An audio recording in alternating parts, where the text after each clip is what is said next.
Bonjour à tous, bienvenue sur Binature, bienvenue chez moi. Alors pour ceux qui tombent par hasard sur cette vidéo, moi je m'appelle Delphine et je suis naturopathe et je m'occupe beaucoup avec mes clients de nutrition. Alors aujourd'hui on va parler du petit déjeuner. Est-ce que c'est vraiment si essentiel? Est-ce qu'on est obligé de manger le matin en se levant même si on n'a pas faim? Alors on dit toujours qu'on doit manger, enfin on dit toujours, c'est ce qu'on entend encore aujourd'hui, qu'on doit manger comme un roi le matin, comme un prince le midi et le soir comme un pauvre. Alors est-ce que c'est vraiment la réalité physiologiquement? Est-ce qu'on a besoin de cet gros apport, ce repas qui est depuis des années soi-disant le repas le plus important du matin? Alors physiologiquement, qu'est-ce qui se passe? Tous les jours, vous jeûnez, sans vous en rendre compte. Alors vous jeûnez comment? Vous jeûnez la nuit, à partir du moment où vous avez terminé le repas du soir jusqu'au lendemain matin. Alors à quoi il sert ce jeûne dans votre corps? Qu'est-ce qui se passe? Tout simplement, c'est un moment de repos et c'est un moment de réparation. Réparation des cellules, mais aussi élimination des toxines. Votre corps va travailler car il n'y a rien à digérer. D'ailleurs, un petit détail peu glamour qui va vous prouver que ça enlève toutes les toxines, c'est l'urine du matin. Vous vous levez, vous voyez des urines très foncées tout simplement parce que ça enlève toutes vos toxines. Mais ça les enlève, sauf que à l'heure d'aujourd'hui où on est en surconsommation, j'allais dire, où on mange énormément, ce laps de temps n'est pas assez long. Il faudrait prolonger le jeûne pour que le corps puisse faire son travail efficacement et que vous restiez en bonne santé. Alors le matin, qu'est-ce qui se passe? La plupart d'entre nous n'ont pas faim le matin, directement à 6h, à 5h, à 7h, je ne sais pas à quelle heure vous prenez votre petit déjeuner, vous n'avez pas forcément faim à ce moment-là, sauf que c'est l'heure. Il faut prendre le petit déjeuner, le sacro-saint petit déj des Français. Je ne vais pas parler aujourd'hui de ce qu'il se trouve dans le petit déjeuner, je ne vais pas parler de ces céréales que je hais. Ces céréales, évidemment, je ne parle pas des céréales, les céréales, je vous parle des céréales en boîte avec un super beau packaging. Bref, donc, souvent, en plus, vous avez de l'énergie. Vous vous levez le matin, vous avez beaucoup d'énergie, si vous avez bien dormi, évidemment. Et si vous mangez, vous allez voir, par exemple, les animaux. Allez, prenons les animaux. Quand ils ont mangé, est-ce que vous croyez que ça les rend prêts à aller attaquer une bonne journée? Non, les animaux, ils mangent, ils dorment. C'est la même chose pour les bébés, par exemple. Ils boivent un biberon, ils dorment. Ils vont pas boire un biberon et se mettre à crier, à pleurer, à jouer, je sais pas, ça tout dépend de l'âge. Et par exemple, les sportifs. Est-ce que vous pensez vraiment que pour avoir plus d'énergie, ils se font un grand repas avant une course, avant une compétition? Non, absolument pas. Parce que cette énergie qu'on a en nous, il faut qu'on la dépense et il ne faut pas qu'on la dépense dans la digestion qui va nous fatiguer. Alors en fait, ce repas de petit déjeuner peut être complètement supprimé, ce n'est absolument pas dangereux. Je vous renvoie à ma vidéo sur sauter les repas, c'est absolument pas dangereux et au contraire, ça va aider votre métabolisme à être en meilleure forme. Alors si, par habitude, vous ne pouvez pas vous passer de petit déjeuner, je vous ai pas dit de ne pas vous hydrater, vous pouvez tout à fait boire une tisane, un thé, un café, il n'y a pas de problème, c'est ce que vous ingurgitez en sucré, etc. Bref, inutile de se remplir l'estomac.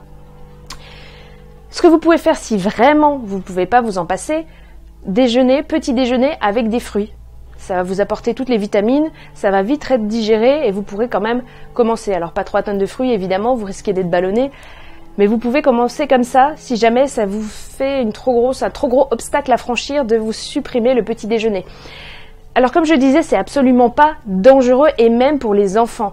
Il y a plein d'enfants, il y a des années derrière nous, depuis les années 80, où c'était un scandale, une honte des enfants qui allaient à l'école le ventre vide. Mais en fait, ils sont pleins d'énergie et ils vont sûrement pas...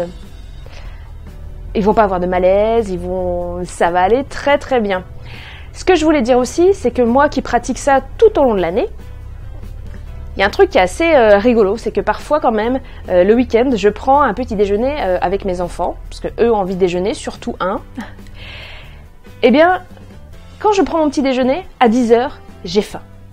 Quand je ne le prends pas, mon corps est habitué à ça, et donc voilà, je me sens vraiment plus légère, et quand je prends un petit déjeuner, dès que j'ai terminé, je me sens super lourde, et même si j'ai pris une tartine. Bref, donc il n'y a aucun danger pour les enfants. Ils ont toutes les vitamines, ils ont tout ce qu'il faut parce que le corps est quand même bien fait. Il stocke les nutriments. Donc de toute façon, ils auront tout ce qu'il faut. Alors j'étais en train de m'imaginer, il y a plein d'enfants qui n'ont pas faim et qu'il faut forcer. Ne forcez pas, si on n'a pas faim, c'est complètement idiot. On ne force personne, ni vous, ni vos enfants, s'ils n'ont pas faim, qu'ils ne mangent pas. Et le lendemain, s'ils ont faim, eh bien, ils mangeront, il n'y a pas de souci avec ça.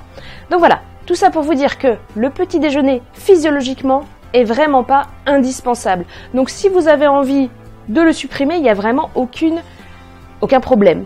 Une autre possibilité aussi, c'est de le repousser. Comme ça continue à prolonger le jeûne de la nuit.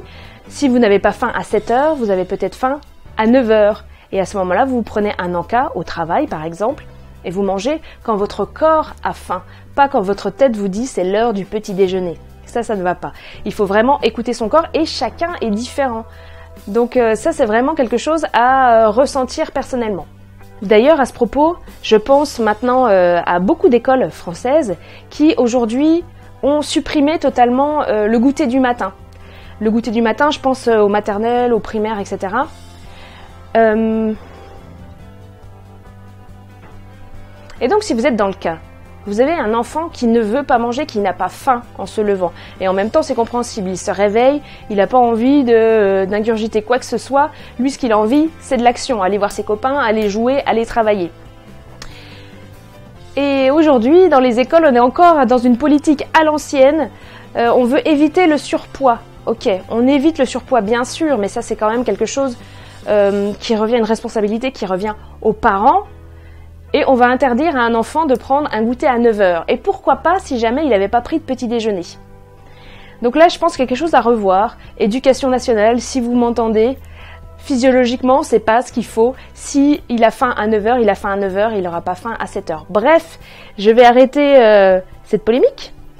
Et voilà, je vous invite à découvrir en bas dans la description les liens pour ma page Facebook où il y a plein de choses, des astuces, des trucs tous les jours. Et puis, je vous invite aussi à aller voir en dessous, j'ai quelques formations, notamment sur les personnes qui veulent perdre du poids et qui veulent déclarer la guerre au sucre. Car on le sait, le sucre, c'est ce qui fait prendre du poids. Je vous invite à aller regarder tout ça. Et puis, je vous dis à très bientôt. N'oubliez pas de ressourcer votre santé. Au revoir.